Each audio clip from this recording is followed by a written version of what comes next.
Hey guys, what's up? Welcome back to my channel. If you're new here, my name is Rochelle. I'm a 23-year-old YouTuber who loves to make videos sort of all about my life, but I really want to kind of niche down into remote working and travel. So in today's video, I'm going to be talking about the pros and cons of working from home. Is remote working really worth it? This is going to be a good video if you kind of want to decide if remote working is sort of the lifestyle career path that you actually want to go down. Before we get started, if you don't know what remote working is, it basically is working in a location independent setting. So this just means that you're working maybe like from your Wi-Fi or plugged into your internet modem, but you're working somewhere that is not an office. You're working from a separate base, and normally this is known as working from home. I can finally say a massive congratulations to myself because I've got my second remote job, and I'm really excited to get started on Monday. But I have done remote working before, which is why I'm going to delve in to some of these pros and cons and find out if it really is your cup of tea. So, shall we start off with the cons? I feel like it's good to do the cons first, the positives afterwards. So what are the cons of working from home? I think the most obvious one is that there is no separation from work and home.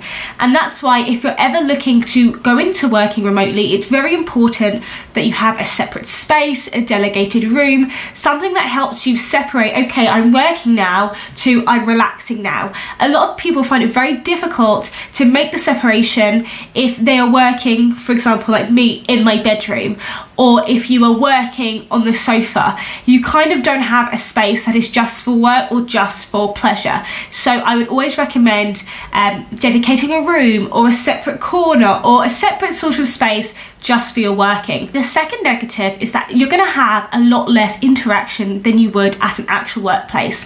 So obviously when you start a job, or if you're thinking about going for a job or interviewing, you need to ask what the communication channels are like. How often are you going to be contacted? How does that work? Normally there's programs like Slack or other sort of messaging programs where your work will contact you, and throughout the day you'll feel connected. But obviously this is completely different to actually being in an office. So if you're the type of person that needs socialization, you love to interact with others in a physical realm, then maybe working from home completely isolated is not the one for you. Number 3, this kind of is a piggyback to number 2.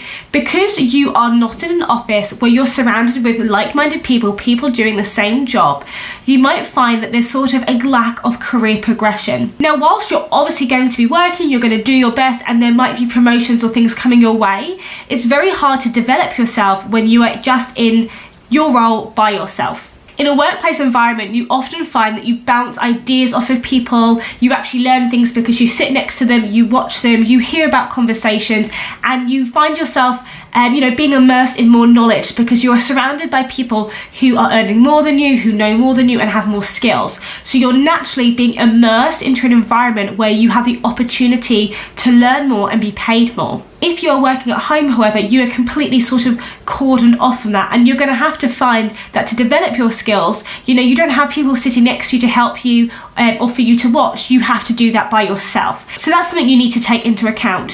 What is your career development going to look like, and would it be easier or faster progressing if you stayed in a workplace environment? An interesting one is a lot of people say late working. Again, because you work from home, there's obviously a lack of separation between home and office. So you might be at home and you just get another email or you get another call, and it's very hard to kind of switch off because there's no clocking out, there's no leaving the building, you work from your building. So yes, you could definitely actually finish working later if you're at home rather than an office where you could kind of clock out at 4 and run home. Working from home might not be for you if you have kids or distractions, and I say them together because obviously we know kids are massive distractions. As a mum, if you work from home, you are actually already working a full-time job, and that is being a mum. If you don't have anyone else helping you, it might be very difficult to juggle being a mum full time and actually doing your job effectively. So that is something you definitely have to take into account.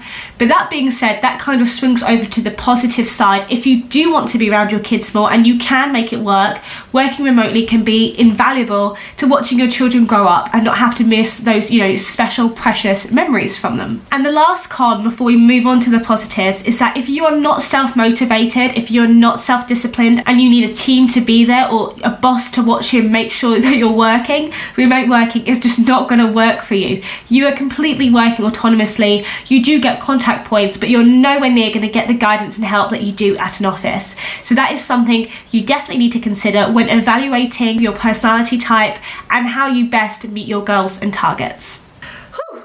Okay, I want to get onto the positives because I hate talking negative, and I don't know whether I should have done one positive, one negative, but it doesn't matter. We're going into the positives now. Might I add, these positives are all the reasons why I decided to pursue remote working instead of staying in my little town and just plodding along at a 9 to 5. These positives are what, like, you know, invigorated my soul and made me realize, yes, I want to do that. So the first one is freedom. Freedom to kind of work in a manner that you like. You do not have someone watching over your shoulder. You can work autonomously. I love given tasks and then just getting on with it. I really hate being watched or handheld. Once I know how to do something, I'm doing it. So I love the fact in remote working, you get given your task, you do it. That is great if you're self-motivated, you're disciplined, and you just want to get going. Remote jobs are often location independent. You have the freedom to physically be anywhere in the world, and as long as you have Wi-Fi, you can do your job. Having that freedom is amazing, and freedom to explore the world. You don't have to work 9 to 5 in a town.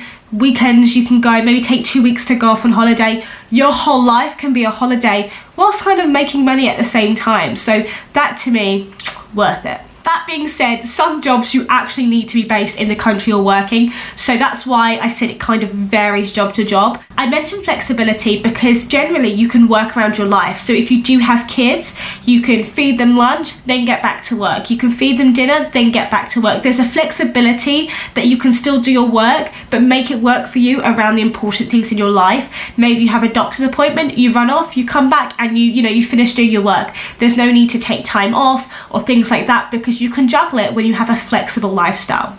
There's no commute. There's no getting up early at 5 AM to try and find a seat on the train to London. Obviously now there's not many people on the trains, but before, pre-COVID, your girl would have had to be standing up, sitting on someone's lap. You know, those seats to London are like gold dust. Who wants to wake up at 5 AM, sit on a train, and then do the same when you come home? Before you can get home, your soul's awoken and dead by the time you get home. No thank you. Working remotely, you can choose where you work. You can literally hop out of bed to your dining room, get on your laptop. There's no commute time. There's no train fees. You're not paying £500 a month for a train ticket to London. You know, think about that saving a year. That's over £5,000 you could save. And if you don't know, a season ticket London pass could be £500 a month. It is. That's some people's mortgages. Whilst we're on the saving money sort of front as well, you're not paying for that coffee at a cafe for £5 in London. You're not paying for your lunch. You can be at home, make your coffee for £1, less than £1, make your own lunch and dinner. So you can actually save a lot of money working from home. Especially if you're getting something like a UK wage and, you know, living in Bali, because the cost of living in Bali is so cheap. That saving between a UK wage and a Bali cost of living, you're balling. Another great thing about working remotely is that no one needs to know what you're wearing downstairs. You could be sitting in your underwear with a work top on. That's the next level of comfy I aspire to. Unless of course you have to stand up to present and then you forget that you're not wearing trousers. Mortifying. I've even seen videos, okay, I suppose this is a negative. I've seen videos where like a girl is listening to her lecture, forgets that her camera's on and like goes to the toilet. People are like, Maria, and she's just on the toilet. So as long as you don't do any of those sort of faux pas where you forget your mic's on or your camera's on, be wary. Remote life can actually be very good. So that is the list of my pros and cons. I'm sure there's many more pros as well that I've sort of missed out, but if you think of any, do let me know in the comments below.